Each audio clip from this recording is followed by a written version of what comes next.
لو قلت لك ان طفلك ممكن يكون هو المبرمج الصغير اللي هيغير العالم زي بيل جيتس ومارك زوكربيرج، هتصدقني؟ طب ما تيجي نشوف.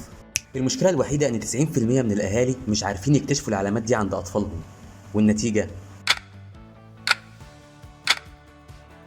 طيب خد عندك المعلومة دي، تعرف ان 65% من اطفال النهاردة هيشتغلوا في وظائف لسه محدش اخترعها، بس الاكيد انها هتكون متعلقة بالتكنولوجيا وبالبرمجة وبالذكاء الاصطناعي. يا صديقي، العالم بيتغير بوتيرة اسرع من اللي اتعود عليها ابائنا وامهاتنا. عشان كده لو ابنك مؤهل ان هو يخش السباق ده، ما تضيعش عليه الفرصه. في الفيديو ده بقى هقول لك على ال7 علامات اللي هتخليك تعرف لو طفلك عنده موهبه البرمجه، وازاي تكتشفها قبل فوات الاوان. في النهايه مفاجاه هتغير طريقه تفكيرك تماما. كلنا نعرف بيل جيتس، مؤسس شركه مايكروسوفت وواحد من اغنى الرجال في العالم، بس تعرف بدايته ازاي؟ سنه 1968 بيل عنده 13 سنه بس، قعد قدام كمبيوتر في مدرسته لاول مره.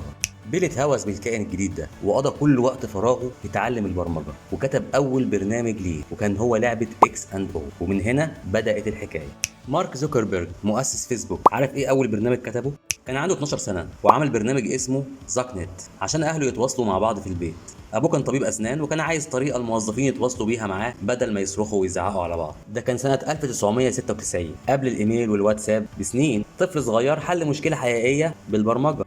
وعشان محدش يقول دول اجانب، خلونا نتكلم عن قصص ملهمه لمصريين حققوا نجاحات كبيره جدا في مجال التكنولوجيا.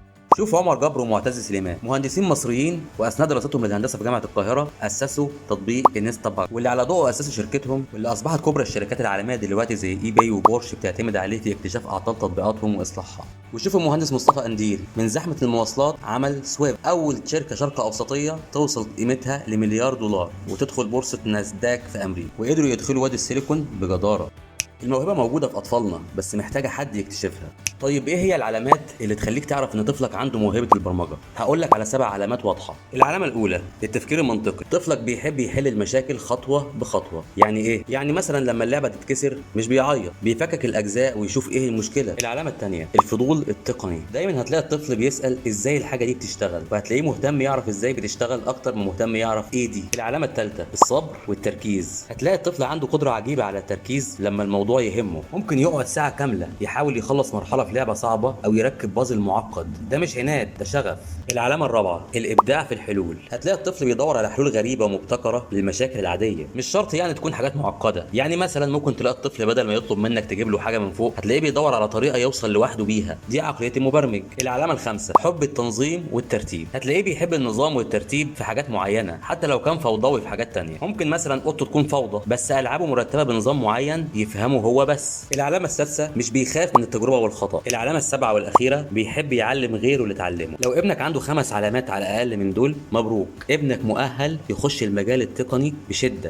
طيب خلاص، عرفت العلامات، بس في ناس بتقول ان البرمجه صعبه قوي على الاطفال، وعشان نقدر نقيم قدره الاطفال على التعلم البرمجه مقارنه بالكبار لازم نقيس ده على 6 محاور. الدراسات الحديثه بتقول ان في المرونه العصبيه الاطفال بيتميزوا بنسبه 95% مقارنه ب 50% عن الكبار. الاحتفاظ بالمعلومه الاطفال بيتميزوا بنسبه 90% عن الكبار 75%. سرعه التعلم الاوليه الاطفال بيتميزوا بنسبه 85% عن الكبار نسبه 70%. التحفيز الذاتي الاطفال بيتميزوا بنسبه 85% عن الكبار بنسبة 80%. لكن الكبار بيتميزوا عن الأطفال بنسبة حل المشاكل 95%، الصغيرين نسبة 70%، والكبار كمان بيتميزوا في نسبة فهم المفاهيم المعقدة بنسبة 90% عن الصغيرين اللي هو 60%. وهنلاحظ هنا إن الأطفال بيتميزوا في 4 محاور والكبار بيتميزوا في محورين بس، مع الأخذ في الاعتبار طبعا إن الصغيرين هيكبروا، يعني هيحصلوا النسب الأربعة دي كلها، ولما هيكبروا شوية هيقدروا ينموا فهم المفاهيم المعقدة وينموا حل المشاكل، وبالتالي هيكونوا أفضل بكتير من الكبار. لكن الكبار عمر نسبتهم ما هتزيد عن المنطقة الحمراء الموضحة دي.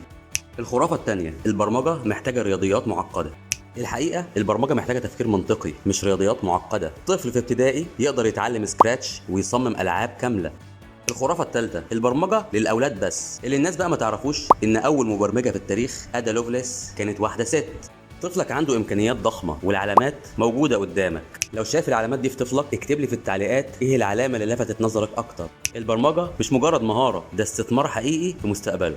وطبعا لو الفيديو عجبك اضغط لايك واشترك في القناه عشان يوصلك الفيديو الجاي، واللي هنتكلم فيه عن افضل مواقع مجانيه تبدا بيها مع طفلك رحلته في تعلم البرمجه، وهنديكم خطه كامله مجانيه خطوه بخطوه. استنونا وما تنسوش تضغطوا على جرس الاشعارات.